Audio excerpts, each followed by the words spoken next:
Rus imperiyasi qulash arafasidami? Ukraina dronlari Rossiyaning neft bazalariga, ya'ni neftni qayta ishlab chiqaradigan zavodlariga ketma-ket qilingan dron hujumlari natijasida Rossiyada yoqilg'i taqchilligi kelib chiqdi.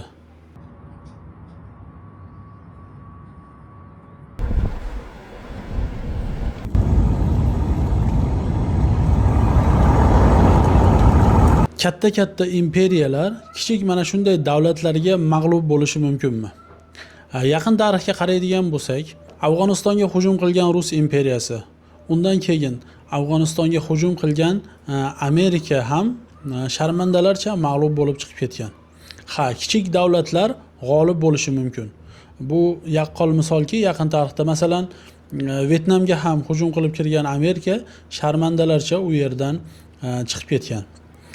Bizni e'tibor qiladigan tarafimiz shuki, ya'ni meni e'tiborimni tortgan taraf, shuncha yildan beri bizni ota-bobolarimizni biz yerlarimizga bostirib kirib, ota-bobolarimizni bosmachi deb qatl qilib, onalarimizni nomuslariga teggan Rus imperiyasi mana bunday xor bo'layotganligini ko'rib, har qanday musulmon bu narsaga quvonadi. Biz mana muborak Shom diyorida qariyb 10 yildan ortiq yasharkanmiz. Mana bu yerdagi Rus xalqini, oddiy Shom xalqiga qilgan zulmlarini ko'rib va oddiy xalq Alloh subhanahu va taologa mata nasrulloh, ya'ni Allohning nusrati qachon keladi deb qilgan nollalarini natijasini endi ko'ryapmiz. Allohga hamd va sanolar bo'lsin. Dunyoda bir yerlarida janglar bo'lar ekan, musulmon odam bu narsaga bee'tibor bo'lmasligi kerak. Ya'ni xossatan bizlar kuzatar ekanmiz. Mana bu Rusni burni yerga ish qilayotganligi va juda ham iqtisodiy tomonlama orqaga ketayotganligi bizni quvontiradi. Negaki bu Sovet ittifoqi davridagi zulmlar bizni xalqlariga, undan keyin ya'ni Sovet ittifoqi tarqaganidan so'ng ham mana shuncha yildan beri bizni xalqlarni qul sifatida ishlatib keladi. Alloh musta'an. Va bu yetmagani kabi bugungi kunda oddiy oilasini boqaman deb muhojirotga borgan bizni xalqlarimizni, O'rta Osiyo xalqlarini bo'yniga har qanday tuhmatlar qilib, har qanday bir yo'llar bilan urushga jalb qilyapti va natijada mana shu kufr safida bizni oddiy musulmon yigitlari o'lib ketishligiga bular sabab bo'lyapti. Rus xalqining tarixiga qaraydigan bo'lsak, islomiy xilofat davrida Rus yerlariga bostirib borgan bizni ota-bobolarimiz xilofat lashkarlari mana bu Rus xalqini ko'rib, ularning ustidan jang qilgani ham or qilishgan. Sababi umuman rivojlanmagan, sivilizatsiyadan orqada qolib ketgan davlatlarning ustidan jang qilishlikni o'zlariga or deb bilgan. Ya'ni shunday bir qoloq bo'lgan xalqlar bugungi kunda bizni ustimizdan mana bunday oddiy xalqimizni ustidan katta zulmlar qilyapti. Muborak Shom diyorida Bashar Asad davrida bosqinchi Rus va Eron kelib oddiy Shom xalqini qirg'in qilishga juda ham katta sabab bo'lgan. Xossatan o'zimiz eslaymizki, Xonshayxunda, ya'ni Xonshayxun degan Halab Damashq yo'lida bir shahar bor. Shu shaharda shiddatli janglar bo'lar ekan, mag'lub bo'layotgan bosqinchi Rus va Bashar Asad hukumatı oddiy xalq ustidan ximiyskiy oruja, ya'ni kimyoviy qurollardan foydalangan. Juda ko'p insonlar mana buning natijasida vafot etgan, shahid bo'lgan. Endi bu videolarni qo'ya olmaymiz, sababi ijtimoiy tarmoqlar bizni qulflab qo'yadi. Muhimi mana shunday zulmlarni ko'rarkanmiz, mana bu zulmlarni biz guvohi bo'larkanmiz, Allohdan so'rardikki, mana bu zolimlarga ham o'zing kifoya qil deb. Allohning tadbiri shunday bir kuchli ekanki, o'sha vaqtlarda biz o'ylardik, qanday qilib Rusni iqtisodini sindirsak bo'ladi, qanday qilib musulmon davlatlarga zulm qilmasin, qanday qilib bizni O'rta Osiyo xalqlarini ya'ni mardikor qilib ishlatganiga norozi o'laroq qanday qilib bularni iqtisodiga zarar bersak bo'ladi va sinib ketsa bu davlat. Lekin Alloh taoloning tadbiri mana bunday go'zal bo'ladiki, oddiygina shu kichik bir Ukrainadagi davlatning oldida Rus iqtisodi tiz cho'kdi desak bo'ladi. Ba'zi manbalarda video roliklarni ko'ryapmiz.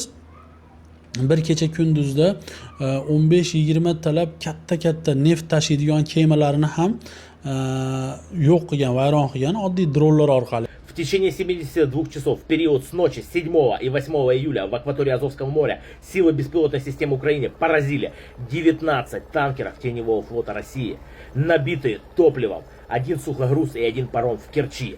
То есть за 2 ночи в Азовском море было поражено 19 танкеров Теневого флота России. Все танкеры идентифицированы, находятся под международными станциями ООН, каждый из которых по 7000 тонн, длиной по 140 метров.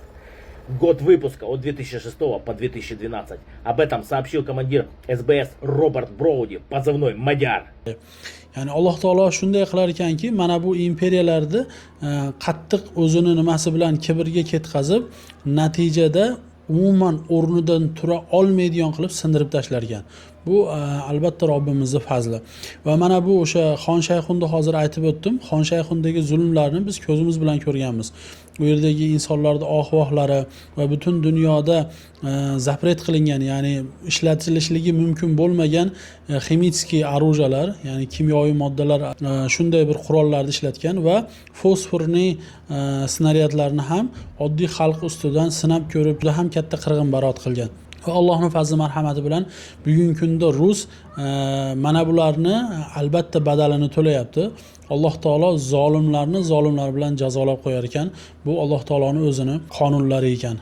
Xulosa o'laroq aytamanki, avvalo o'zimizning xalqimizga murojaatimiz shu rus yellariga bugungi kunda ishlashga bormanglar. Sababi oddiygina patent yoki bir hujjatlarni ro'kach qilib o'zini oddiy xalqi bormay qo'ydi, o'sha jangga qochib yuribdi.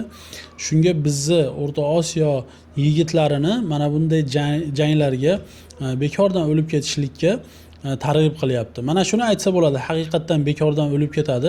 Kimni bayrog'ini ostida nima niyatda o'lib ketadi. Ya'ni bu janglardan Alloh saqlasin uzoq bo'lish kerak. Va Alloh taolo rizqingizni beradi, o'zimizni yurtlarda bo'lsin yoki boshqa davlatlarga chiqing ishlagani. Lekin Rossiya yerlariga bormasligingizni tavsiya berardik va shu bilan birgalikda biz O'rta Osiyo davlatlarida shu hukumat ishida ishlayotgan zolimlarga murojaatimizki, islom va musulmonlardan qo'linglarni tortinglar. Sababi zolimlar albatta javob beradi. Ya'ni bu dunyoda agar tinch o'lib ketsangiz ham oxiratda albatta javob bor. Oxirgi kunlarda juda ham ko'p roliklar tarqayapti. Bu endi alohida mavzu, bu haqida ham alohida bir video tayyorlashga harakat qilamiz.